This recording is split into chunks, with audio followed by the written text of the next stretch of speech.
Ang Guarani 6x6 Armored Personnel Carrier na para sa Philippine Army parating na sa ating bansa. Ito nga po isang napakagandang balita mga idol para sa sambayan ng Pilipino. Yan ang pag-uusapan natin, pero bago yan, kung bago ka lang sa aking channel, huwag mong kalimutang mag-like, subscribe at i-hit mo na rin ang notification bell button para lagi kang updated sa mga bagong videos natin.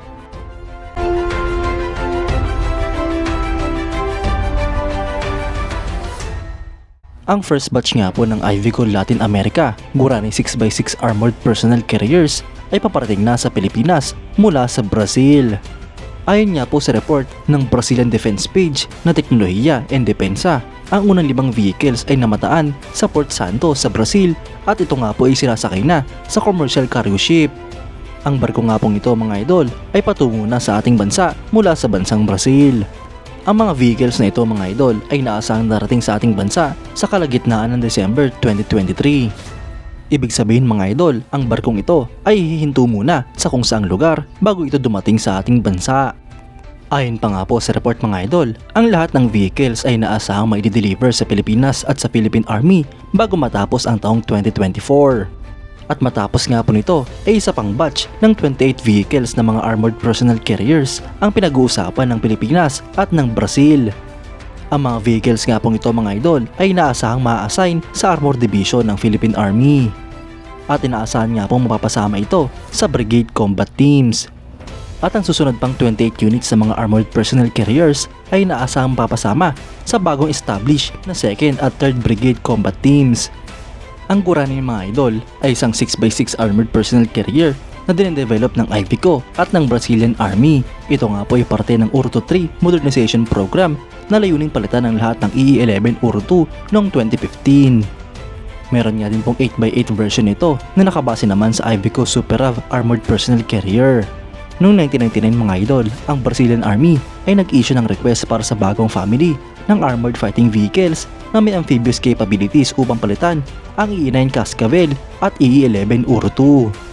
Ang main feature nga po ng bagong family na ito mga idol ay kinakailangan meron itong bagong modular design na mag-aalaw sa incorporation ng iba't ibang turrets, weapons, sensors at communication systems sa kaparehong carriage. Ang APC na ito mga idol ay may timbang na 16.7 tons, may habang 6.9 meters, width na 2.7 meters at height na 2.34 meters. Ang armor nga po nito mga idol ay may basic armor na Stanag 4569 level 2 at may add-on armor pa na Stanag 4569 level 4. Ang main armament nga po nito ay Armored Remote Controlled AEL Systems UT-30 Torre 30 MK44 Bushmaster 2 autocannon. Habang secondary armament naman nga po nito ang 7.62mm FNMAG MG-M2 Browning machine gun. Ang makina naman nito mga idol ay Iveco Cursor 9 diesel engine na nagpo-produce ng 383 horsepower. Ang suspension nga po nito ay hydro-pneumatic, may operational range na 600 km at maximum speed na 110 km per hour. Ang mga current military operators nito mga idol ay ang Brazil, Ghana, Lebanon at Pilipinas, habang potential operators naman ang Argentina, Malaysia at Ukraine.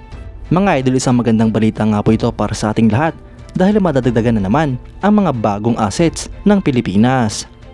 Malaking pakinabang nga po ang mga armored personnel carriers na ito, lalo-lalo na sa mga misyon ng Philippine Army. Sana nga po ay matuloy ang plano ng Philippine Army at Department of National Defense na dagdagan pa ang mga Iveco Guarani 6x6 APC. Unti-unti na nga po nilang papalitan ang mga lumang armored personnel carriers ng ating bansa. Ito nga po ay produkto ng modernization program na talaga nga namang epektibo at mapapakinabangan ng ating bansa sa loob ng mahabang panahon. Kayo mga idol, anong masasabi nyo? Comment down below for your thoughts and opinions. At yan nga lang po ang pag-uusapan natin ngayon mga idol. Maraming salamat sa panonood. Huwag nyo rin kalimutang mag-like at subscribe bilang suporta sa ating channel. Mabuhay kayo mga idol!